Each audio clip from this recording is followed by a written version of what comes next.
lorsque j'ai pris mon indépendance à l'âge de 19-20 ans, je gagnais que 800 € par mois. Je menais mes études en même temps, c'était très difficile car je payais mon loyer 400 € et il me restait plus que 400 € après le 10 de chaque mois. J'ai donc dû faire face à un problème assez difficile, c'est-à-dire que je devais, pendant 3 semaines, faire face à un problème de pouvoir d'achat. Donc j'ai bricolé et ainsi de suite. Et donc j'avais une énergie qui pouvait devenir rapidement une énergie négative. Je n'ai parlé à personne parce que c'est très honteux de dire qu'on a faim ou qu'on a soif. Et dans la société dans laquelle on vit, on doit toujours montrer en fait bonne figure, une bonne image. On doit toujours montrer que tout va bien. Donc je me suis promis que le jour où je serai élu, je pourrais faire changer une loi.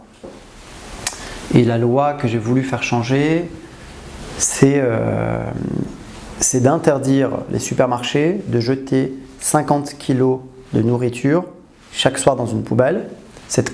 Ces invendus consommables qui n'ont pas vocation à aller dans une poubelle, nous on a essayé de les redonner en fait à la classe moyenne et au SDF. Il s'avère que Monoprix et Franprix nous ont refusé au départ, juste après mon élection à Courbevoie en mars 2014. J'ai donc essayé de trouver un partenariat, donc j'ai trouvé le supermarché Carrefour Market au centre commercial Charras à Courbevoie qui m'a donné ces invendus, mais comme je n'avais pas la chambre de froid et comme je n'avais pas le lieu de stockage pour stocker la nourriture, j'ai contourné la loi pour, c'est donc une astuce, pour récupérer les invendus juste avant la fermeture. Je les ai récupérés à 8h30 avant la fermeture, on les a donnés automatiquement à la classe moyenne. On donnait l'équivalent de 500 €, donc 50 kg c'est l'équivalent de 500 € de nourriture. On le donnait donc d'abord à une cinquantaine de personnes de la classe moyenne, puis ensuite on faisait des maraudes à une cinquantaine de SDF. Ce qui faisait que chaque soir, 50 kg de nourriture qui représentait 500 € étaient consommés, ces invendus consommables, par une centaine de personnes. Il y avait un vide juridique sur la distribution immédiate. J'en ai fait une pétition avec Mathieu Kassovitz, soutenue par la Croix-Rouge française et Action contre la faim. On a eu une pétition française qui a atteint les 210 000 signatures. Et on a également fait une pétition européenne qui aujourd'hui est à plus de 730 000 signatures. On demande la loi et elle est programmée pour bientôt, pour le 9 décembre 2015. Je n'étais pas considéré au départ, j'étais ignoré au tout début. Ensuite, on m'a snobé. Du snob, on m'a,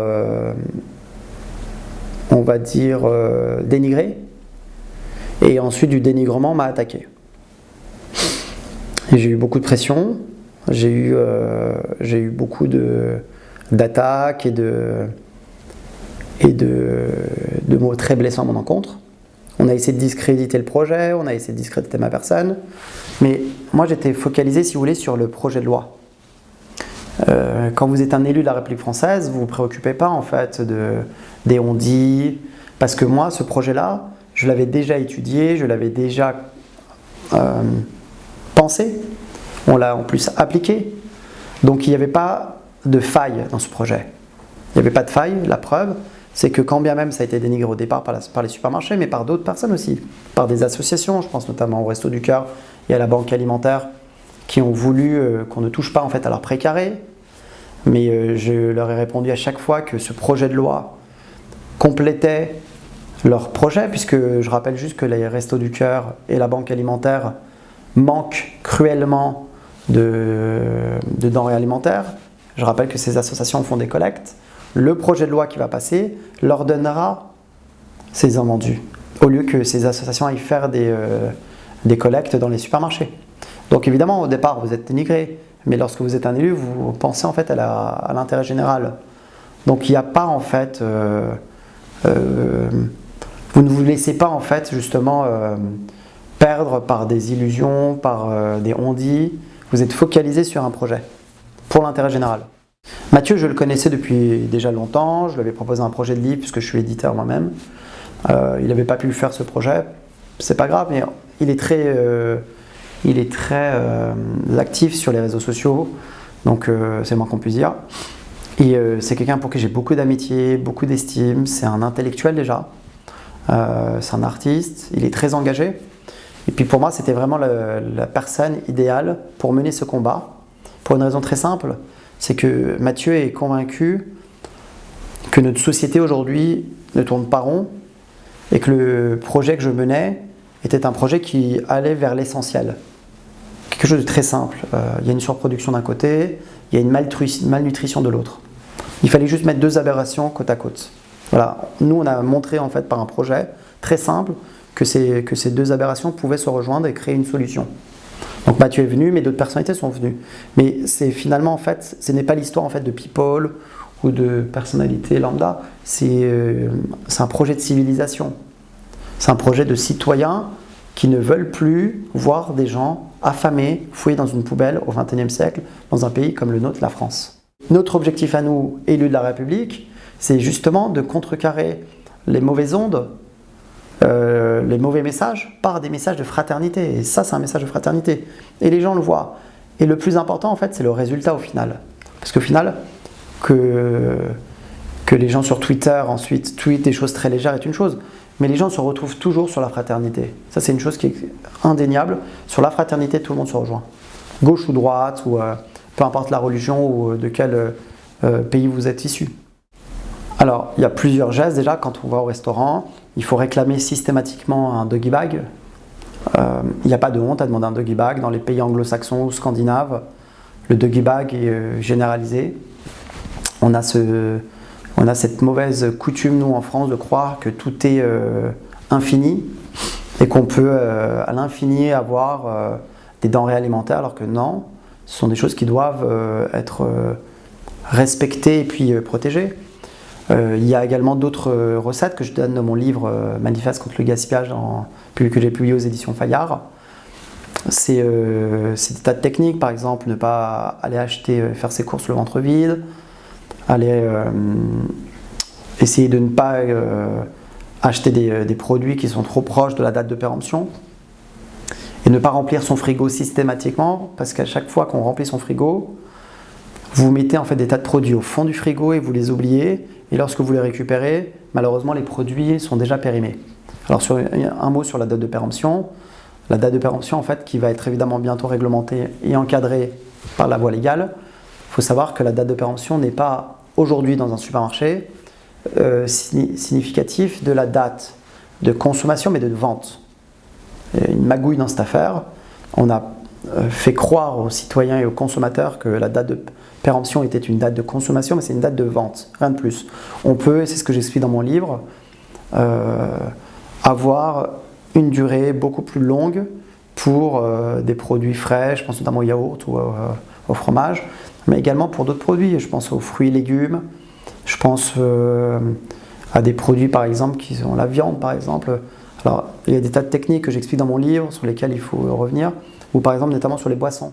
La loi va être votée le 9 décembre prochain, suite à un long processus qui n'a pas été simple pour faire aboutir un projet de loi pour l'interdiction des supermarchés à jeter leurs invendus alimentaires. On est allé, donc on a passé par la loi Macron, on est passé par la loi transition énergétique. Le Conseil constitutionnel, comme vous l'avez dit, l'a fait invalider le 13 août, pas pour la loi mais pour la procédure. Le lendemain de l'invalidation du 13 août, donc, on a fait redéposer 2 propositions de loi, une au Sénat, une à l'Assemblée nationale. Et puis, de façon assez simple, ça a poursuivi son cours, sauf que comme on est dans une urgence, je rappelle qu'en France, on a 10 à 15 millions de Français qui souffrent sur la faim. Il faut savoir que cette loi donc, a été mise à l'ordre du jour donc, le 9 décembre prochain, et ça va être voté à l'unanimité. Tous les députés, que ce soit Frédéric Lefebvre, Jean-Pierre Decolle ou Guillaume Garot, voteront à l'unanimité cette loi. Tout le monde me pose la question, quel sera votre prochain combat? Mais encore une fois, vous avez vu de façon visible cette action, mais vous n'avez pas vu le reste des actions que je mène dans ma ville à Courbevoie, que ce soit pour les crèches, pour les HLM, que ce soit pour défendre les femmes battues, l'égalité homme-femme, la scolarité, donc l'égalité dans la scolarité pour tout le monde. Je suis un des directeurs du club de foot de Courbevoie, donc je suis très impliqué dans le sport, je suis très impliqué dans la culture. Ça, sur ce combat du gaspillage alimentaire, il fallait mettre un coup de pied dans la fourmilière très puissant. très puissant, parce que je rappelle qu'on vient de traverser 2 périodes dramatiques dans notre année 2015, les événements de Charlie Hebdo et puis les attentats du 13 novembre. Il y avait de quoi ne pas parler de la fraternité dans cette année. Et puis du coup, voilà, ça a été difficile. On a voulu, nous, ne pas aller dans le sens de la division, mais plutôt du rassemblement, de l'union. Pour nous, c'est vraiment fondamental de mener systématiquement des actions qui rassemblent. On a eu trop de divisions en France, il faut rassembler les gens et arrêter de communautariser. Voilà, ça c'est ce qui est le plus important. La France est vraiment le plus beau pays du monde avec des avantages exceptionnels. Moi je suis qu'un simple élu, encore une fois. J'essaie de faire avancer des causes qui ne sont pas chères à ma personne, mais qui sont chères à l'intérêt général. Et si on peut à chaque fois systématiquement sur des tas de sujets les faire bouger, on mettra la force de frappe nécessaire comme on vient de le faire là. Alors, le prix Edgar Faure est présidé et fondé par Rudolf Oppenheimer, qui est le petit-fils de l'ancien président de la 4ème République. Edgar Faure, qui est une sommité dans notre histoire française. C'est quelqu'un qui a toujours représenté l'éthique. Le parcours qu'il a est exceptionnel. C'est quelqu'un qui a une culture, un savoir qui a marqué profondément l'histoire de la France. Je trouve remarquable que le petit-fils Rudolf Oppenheimer ait poursuivi l'œuvre de son grand-père et qu'il préserve surtout un patrimoine de la République française. La continuité est toujours importante parce que c'est le patrimoine en fait. Évidemment, Edgar Faure n'appartient plus à son petit-fils puisqu'il appartient en fait à la France. Mais ce qui est fabuleux, c'est que son petit-fils, en fait, on a fait un prix littéraire qui est devenu aujourd'hui le meilleur livre politique de l'année. Et le symbole est fort parce que on aurait pu très bien avoir le prix du meilleur livre politique issu d'un autre homme politique. Mais Edgar Faure est quelqu'un qui a une image, une éthique, une morale et une action politique qui a marqué profondément, je dis bien profondément, la France. Et que son petit-fils, en fait, œuvre chaque année à essayer de récompenser un ouvrage suite à une action ou à un écrit. C'est quelque chose qui pour moi est un accomplissement littéraire extraordinaire. Mon livre n'a pas de vocation en fait à recevoir ce genre de prix. Le meilleur prix pour moi, je dis toujours, c'est que la loi elle soit votée. Mais ça me touche beaucoup parce que ça prouve que l'action politique a du sens et que si avec cette action on a pu aider à des gens à avoir moins froid, moins soif et moins faim, ça ne peut être que bénéfique. Et puis si ça rentre dans l'éthique du grand-père de Rodolphe, pour nous c'est vraiment fabuleux.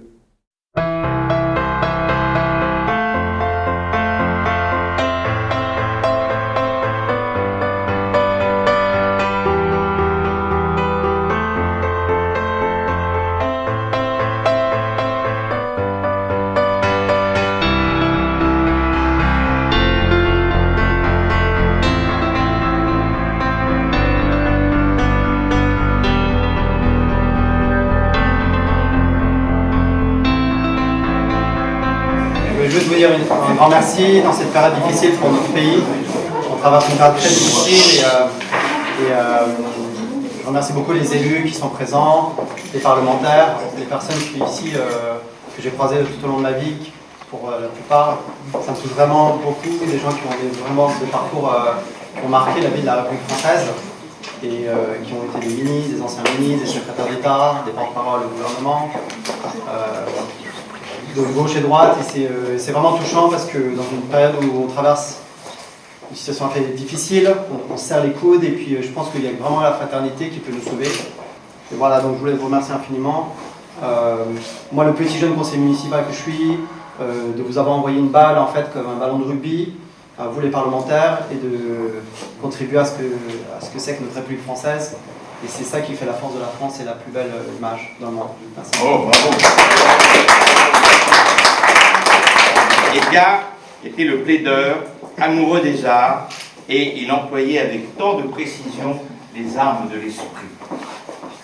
27 ans après qu'il nous ait quittés, Edgar Faure continue toujours à réconcilier les hommes de conviction que tout semble opposer.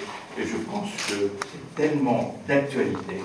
Et on est surtout très heureux de pouvoir être réunis aujourd'hui et que cette remise de prix n'ait pas été annulée malgré les événements horribles qui se sont passés récemment. Arras, félicitations, on va l'applaudir.